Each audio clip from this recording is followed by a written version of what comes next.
Marcos, eu sou técnico administrativo em educação da Universidade Federal de Alfenas e estou agora aqui retomando uma proposta de um projeto que surgiu lá na época da pandemia, que é o Pauta IFES. A ideia era trazer temas das diferentes instituições de ensino superior federal, da rede federal. A diferença daquela proposta é que os temas que vão passar a ser apresentados aqui são temas que vão emergir da realidade vivenciada no nosso cotidiano. E o gatilho inicial para fazer esse vídeo é mais um momento de crise orçamentária que vem já se arrastando por 6 anos. Embora a motivação para retomar esse projeto seja a discussão sobre as questões orçamentárias que as nossas instituições estão vivenciando no momento, ele está dentro de uma proposta, de uma série de programas que eu estou pretendendo desenvolver aqui, relacionadas a um tema maior, que é a gestão participativa e democrática dentro dessas instituições. E aí eu vou trazer um episódio que foi vivenciado recentemente e gostaria de refletir aqui um pouco sobre a forma como as audiências públicas vêm sendo usadas pelas gestões das universidades e que, no meu entendimento, cabe uma reflexão crítica analisando em que medida a audiência pública, de fato, funciona como um instrumento de gestão democrática e participativa dentro das instituições federais de ensino superior. Eu não vou falar muito sobre conceitual o que é audiência pública, Existem muitos artigos, trabalhos que foram escritos sobre isso. Existe um arcabouço legal, constitucional, que prevê a importância da audiência pública na participação popular, em órgãos do governo e por aí vai.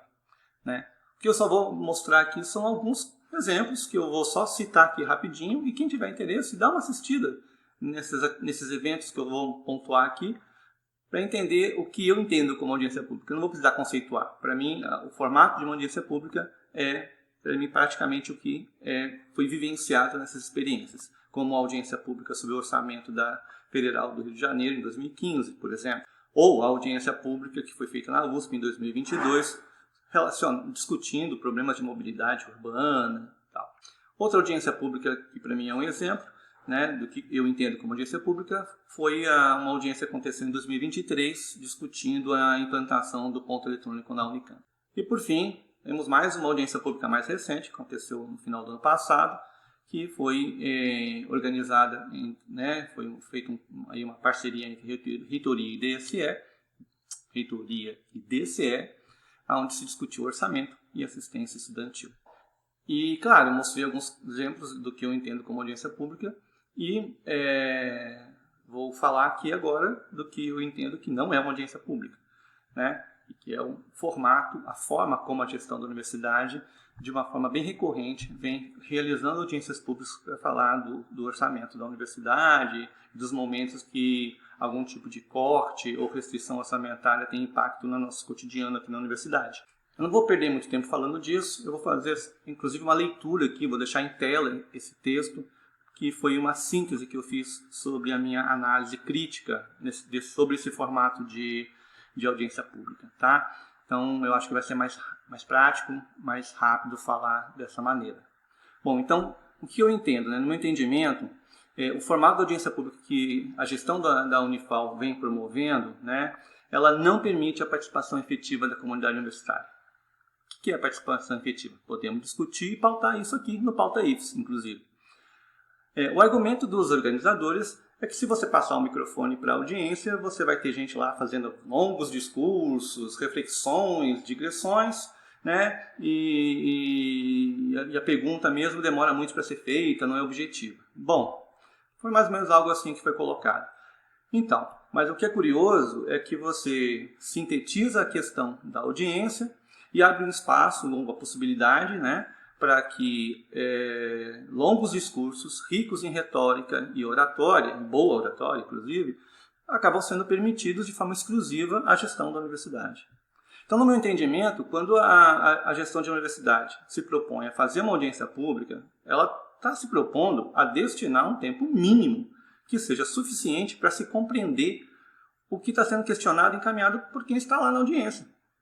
Em outras palavras, a gestão da universidade deveria estar disposta a exercitar uma escuta, a promover um diálogo de fato honesto, sincero, com audiência, mesmo sabendo que pode estar, né, ser submetida publicamente a questionamentos, críticas, contraposição de ideias, proposições, né, a partir da participação da comunidade universitária. Então, resumindo, no meu entendimento, com todo o respeito a quem organiza essas atividades, o que a gente tem hoje na Unifal, né, são monólogos da gestão, né, dentro de um formato, né, em que se abre um espaço para monologamente, não sei se existe essa palavra, se responder questões da audiência. E todo o tempo é dado para o gestor para ele defender um posicionamento da administração, sem se abrir a possibilidade para um debate efetivo, com uma parcela da comunidade universitária que tem posicionamentos que são, às vezes, divergentes da administração. Então, por essa razão, eu entendo que o que nós temos na Unifal não é uma audiência pública. Bom, e aí eu vou rapidinho tentar passar rápido aqui por alguns questionamentos que foram feitos nessa audiência, exatamente para mostrar como esse formato empobrece a discussão. É importante também lembrar que um dia antes dessa audiência pública, como eu não me proponho participar desse tipo de atividade, eu opto muitas vezes por discutir com os meus colegas, né, com a comunidade universitária, dentro do possível, sobre essas temáticas. Então eu disparei um e-mail para algumas pessoas refletindo sobre isso, né? E os apontamentos que eu vou abordar aqui foram feitos nesse e-mail que eu disparei e coincidentemente eles foram apresentados na forma de questão. O primeiro que foi apresentado foi essa questão dos professores substitutos. Então, e aí a resposta que foi dada de forma bem objetiva era que o grande problema aqui estava sendo os recursos de despesas discricionárias, né, que nós estamos com problema com ele, e que não teria um impacto sobre essa parte do orçamento, porque ainda está sendo discutida essa questão, né, dessa contratação de professores substitutos, mas que isso iria para outra parte, que é a parte obrigatória. O governo provavelmente iria, né, ampliar o banco de professor equivalente e tal. Então essa foi a resposta dada pela gestão. Só que, primeiro, efetivamente, e sendo mais objetivo ainda do que a própria gestão, sim, tem impacto no orçamento. Claro que tem. Né? Nós temos que entender assim, e é uma metáfora que eu faço sempre que eu vejo esse gráfico, já virou um gráfico pizza tradicional da gestão da universidade, e a imagem que eu sempre tenho é a parte do orçamento obrigatório sendo aquele bichinho que devora a parte discricionária. E aí, dependendo de ano para ano, você tem uma variação disso. Curiosamente, inclusive, do ponto de vista proporcional, claro, né, não absoluto, mas do ponto de vista relativo, a parcela do orçamento obrigatório de 2024, em relação ao total do orçamento, é proporcionalmente menor do que a de 2021, né? Pelo gráfico vocês observam isso.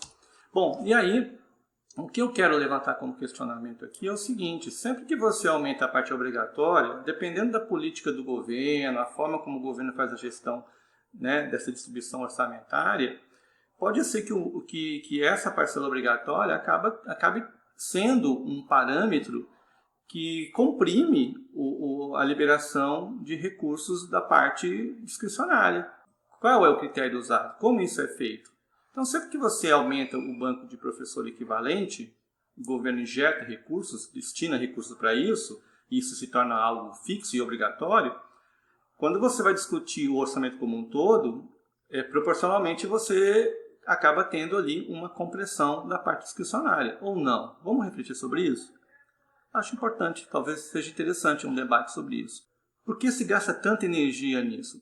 Porque o governo tomou a iniciativa de reconhecer que deve ter professor substituto? Mas por que a Andifes, se a gente for pensar do ponto de vista estratégico, qual que é o impacto que o professor tem na economia da parcela discricionária quando você aumenta o banco de professor equivalente? Nenhum.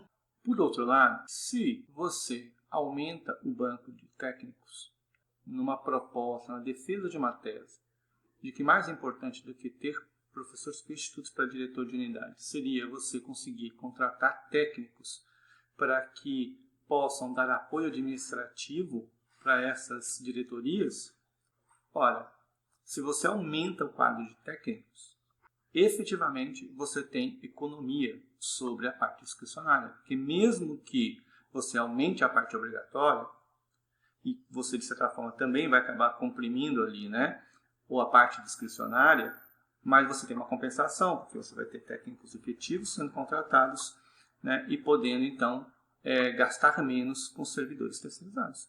Na audiência pública, caberia esta reflexão? Caberia, dentro de um diálogo, esta ponderação, esta contraposição? Pois é. Bom, convido, inclusive, o sindicato, representantes do sindicato dos técnicos, os representantes dos técnicos do Consune, para que a gente pudesse fazer um diálogo sobre isso, se aprofundar nisso, mesmo para poder até parametrizar, né, a efetiva atuação desses representantes nas diferentes instâncias onde eles atuam. Bom, o segundo apontamento que é feito é sobre o impacto que uma proposta que está hoje no Consune sendo feita teria sobre o orçamento da universidade com relação ao pagamento de bolsa para coordenadores de curso, coordenações de curso, tá? E aí a resposta foi bem objetiva, claro, vai ter um impacto direto, porque neste caso o dinheiro vai sair da parte discricionária do orçamento. Mas a gestão da universidade diz, justifica por que essa proposta está sendo feita, inclusive diz que isso está condicionado ao orçamento, a uma série de questões, tudo mais. Então não tem muito o que falar sobre isso, né? De fato, impacta no orçamento. O que eu só queria rapidamente falar aqui é que, para mim, essa ideia de pagar a bolsa, né, dentro do escopo de um programa que está relacionado ao desenvolvimento, à consolidação dos cursos, inclusive aqui agora são cursos de graduação e pós-graduação, para mim é tipicamente aquele tipo de projeto que já virou uma tradição aqui dentro da Unifal, que são os projetos Cavalo de Troia. Ele é lindo, né, bonito, muito bem ornamentado, né, promete fazer uma entrega, mas efetivamente não faz o que promete. Ele tem um objetivo único, então é um projeto, de certa forma, oco. Né? E eu estou falando isso por quê?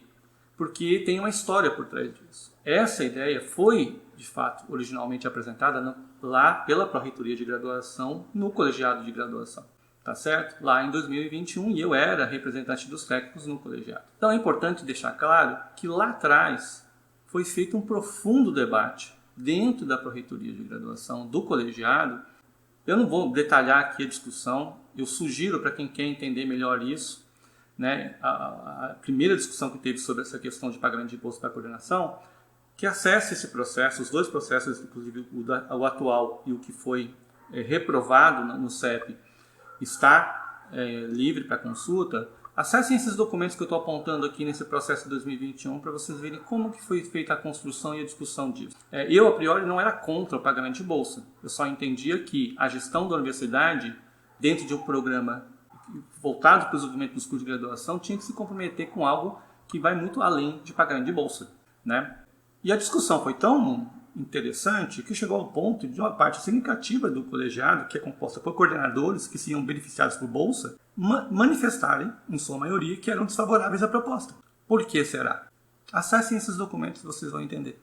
Mas aqui não cabe fazer essa discussão. A única coisa que eu queria deixar claro é que, por mais bonito que seja o nome desse programa, efetivamente foi um programa feito somente para pagar bolsa. E aí a pergunta que eu faço é, dentro da complexidade de funcionamento de um curso de graduação, e agora foi incluído pós-graduação, e agora foi incluído, parece que coordenação de clínica, preceptoria, sei lá o que. Será que, principalmente nos cursos de graduação, você apoiar a consolidação de um curso se reduz a pagar bolsa para coordenador de curso? Aí, mais uma questão para reflexão, que tem desdobramentos também na discussão sobre a estrutura organizacional e tudo mais. Está aí mais um exemplo do quanto foi superficial a discussão sobre esse item, por exemplo. Se houvesse espaço para fazer uma reflexão um pouquinho mais profunda, seria possível fazer o que foi feito na Pró-Reitoria de Graduação, no colegiado, onde, conversando com coordenadores de curso, foi possível entender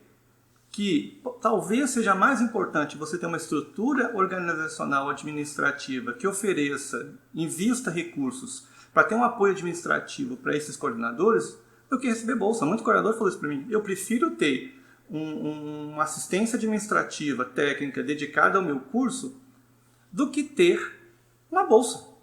Para mim seria muito mais interessante. Então, essa questão tem uma série de desdobramentos que fazem a gente refletir criticamente se o quanto nós estamos discutindo de forma superficial questões que são muito mais profundas. Desde o Reúne, e isso inclui não somente a gestão anterior, mas a atual gestão, cursos vêm sendo criados sem qualquer condições administrativas de funcionar, não tem estrutura administrativa para funcionar. E quem discorda de mim, poxa, vamos conversar, vamos debater, vamos discutir a realidade da universidade para ver se de fato eu estou ou não errado. Mais uma vez, convido representantes dos técnicos no Consune, que estão discutindo essa pauta, esse assunto, e o próprio sindicato. Vamos ver onde a gente chega se a gente se aprofundar nessa discussão. Bom, sobre o último apontamento que foi feito, questão que foi feita, né, que foi sobre a possibilidade de se fazer um estudo, uma análise, no sentido de se pensar uma reestruturação organizacional que pudesse, se não economizar a parte, né, discricionária que é problemática, mas pelo menos otimizar o seu uso, sei lá, né? Se aprofundar nessa discussão, aí houve ali uma resposta da administração da universidade em dois sentidos. No primeiro, dizendo que pode abrir a possibilidade de uma conversa, de um diálogo, de uma discussão, de um trabalho sobre isso, mas que a gestão da universidade não enxergava espaço, possibilidade para isso, que isso não teria um impacto significativo. E utiliza, inclusive, um indicador que eu acho assim, questionável, que é o custo aluno. Então, para poder refletir rapidamente sobre isso, eu estou trazendo aqui, pedindo uma licença poética, para trazer uma metáfora aqui da universidade como sendo uma árvore. E se a gente olhar em todas as dezenas de universidades federais que nós temos no Brasil, né, na essência elas podem ser muito parecidas, ter a mesma finalidade, né, ter as mesmas funções fisiológicas ali de funcionamento, né, mas elas são diferentes entre si. E usar o custo aluno como indicador para conseguir comparar as universidades do ponto de vista da sua estrutura organizacional é falacioso.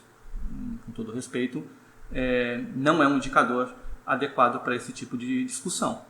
Tá? Então, dentro dessa metáfora, eu entendo aqui, estou colocando como metáfora o seguinte: olha, a gente tem a terra, o solo que nutre a estrutura organizacional como sendo o nosso orçamento. A raiz, eu entendo como sendo a estrutura organizacional.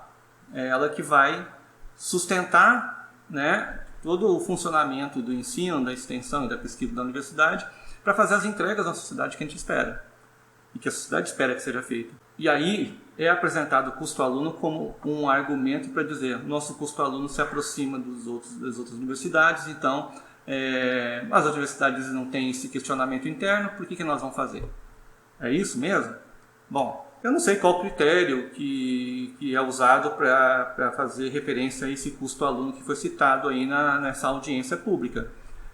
Mas se a gente pegar de cara, assim, de a grosso modo, pegar todo o orçamento e dividir pela quantidade de alunos que nós temos hoje, em 2024, o custo aluno da Unifal hoje seria de 40.500 alunos por 40.500 reais por ano, né? Certo? O custo aluno seria esse. Fazendo um cálculo muito ainda, um cálculo precário aqui, um cálculo muito estimado, né? Bom, se a gente fazer uso dessa metáfora que eu estou propondo aqui, enxergando assim, né, em cada imagem dessa, como sendo uma universidade diferente, e pensando nessa metáfora que eu estou fazendo, eu resgatei aqui um estudo que foi feito, não é um estudo acadêmico, científico, foi feito pelo jornal Globo, né? Foi feito um infográfico, inclusive esse infográfico foi usado em 2016 até por sindicatos de universidades, para fazer a discussão sobre, inclusive, já o problema do orçamento, né? E aí eu trouxe aqui um ranqueamento aqui, né, que foi feito, e comparando aqui o custo aluno da UFMG com da Federal de Viçosa, Federal do Rio Grande do Sul, Unifal e Unifei. Eu não vou me aprofundar nisso. Olhem esses dados. A quantidade de aluno não é informado nesse infográfico. Eu sei que eu fiz um cálculo reverso aqui e o número de alunos que eu fiz aqui, o cálculo reverso, eu cheguei em 7.000 alunos, bateu com o número de alunos que a Unifal tinha em 2016. E também eu encontrei uma publicação da Unifei, onde apresentava que em 2016 aproximadamente eles teriam 7.600 alunos. Então, eu estou mostrando isso aqui para dizer o seguinte: imagina cada uma dessas 5 universidades como sendo uma árvore dentro dessa metáfora. Será que o custo aluno seria um indicador que poderia realmente ser definidor, né? Ser um argumento a ser usado para você dizer que não vê utilidade em fazer uma discussão sobre o desenho organizacional da nossa instituição, né? Então eu encerro aqui, né? Isso, eu acho que eu não vou me aprofundar muito, tá? Nisso, porque, mais uma vez, essa discussão de todos os apontamentos que foi feito talvez seja mais complexa. E, sinceramente, talvez se você tiver um estudo sobre isso, no final, eles cheguem e concluam: não, realmente não tem muito o que fazer. Será? Mas eu entendo que a universidade tem que permanentemente estar fazendo isso, repensando a sua estrutura em diálogo com a realidade que ela vivencia. Mas, mais uma vez, se lá na audiência pública tivesse sido aberto espaço para uma reflexão um pouco mais, que vai além disso, ou seja, que para além da palavra final da gestão da universidade tivesse espaço para a audiência poder refletir e até explicar os seus questionamentos, né? Mesmo que gaste um tempo. Eu vou só dizer para vocês o seguinte: eu fiz a questão de medir esse tempo, tá? Estou medindo esse tempo. Tirando os comentários paralelos que eu estou fazendo aqui, o tempo que eu gastaria numa audiência pública para defender esses meus entendimentos, as minhas proposições, numa audiência pública, seria de 3 minutos. Tá? Vocês vão ver que o tempo que eu gasto em cada tópico é maior, mas porque eu faço comentários. Ou seja, uma audiência pública que você abre espaço para a audiência poder usar 3 minutos de fala, gente, é uma decisão de quem está falando, o que ele vai falar e como ele vai falar, ele responde por isso. Então, eu entendo assim que o método que está sendo usado de audiência pública na Unifal para ter a participação da audiência é quase que uma tutela da fala do outro, né? Então, mais uma vez, eu sustento aqui que é uma audiência empobrecida. Então muda o nome, não chama de audiência, chama de uma comunicação, né? Chama assim: não, nós vamos fazer um evento onde a universidade vai comunicar. Ah tá, vai comunicar? Só vai entregar uma informação? Então tá, então não é audiência pública, não tem problema, é um seminário. Mas eu acho que é importante deixar claro essa distinção do meu ponto de vista. Bom, então finalizando ou iniciando, o que eu queria deixar claro aqui é que a proposta minha, de fato, aqui é de que eu não espero da gestão da universidade a iniciativa de se repensar esse modelo de audiência pública ou de criar espaços onde a comunidade possa, né, de fato, efetivamente participar. Então, o meu entendimento é que, e a minha proposição aqui, e espero conseguir dar continuidade nessa proposta que eu estou trazendo, é a de que as entidades representativas dos diferentes segmentos da universidade, não só entidades, tá? Estou falando de sindicato, associação e DCE, por exemplo, mas eu estou falando também dos técnicos e docentes e alunos que são representantes do consumo também, né? A gente poderia pensar em começar a promover, de fato, audiências públicas dentro de um formato que garanta a voz e a livre reflexão da comunidade universitária, num diálogo com a gestão, se ela se dispor a participar, porque se ela não se dispor a participar disso, né, ao ser convidada, que seja feita entre os diferentes segmentos da comunidade universitária. Basicamente é assim que eu encerro esse vídeo, que ficou longo, mas como eu quero deixar claro, ele está sumarizado.